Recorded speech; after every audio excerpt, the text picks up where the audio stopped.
এ পুটে দাঁড়া, খেলতে যাবি না? সবাই তোর জন্য ওয়েট করছে। যাবো দাঁড়া, ভাতটা খেয়ে নি। তুই আয়, এখানে বস। এই পুটে দা, তুই এত ভাত খাচ্ছিস? আরে না মা বেশি দিয়ে ফেলেছে। ও মা, ভাত তুলে নাও তো, এত ভাত খাবো না। যা খাবি না পাতে রেখে দে।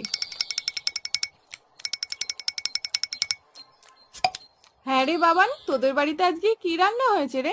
মাংস মাংস। তাহলে পুটে আজ দুপুরে মাংস ভাত খেতে যাব বাবানের বাড়িতে, কি বলিস? কেন, তোমাদের বাড়ির রান্না হয়নি? হয়েছে তো, কিন্তু তোদের বাড়িতে তো মাংস হয়েছে, তাই যাব। পুটেদা এত ভাত খেয়ে নিল, তাহলে তো আমাদের সবার ভাত খেয়ে নেবে। হ্যাঁ মা, যাবো যাবো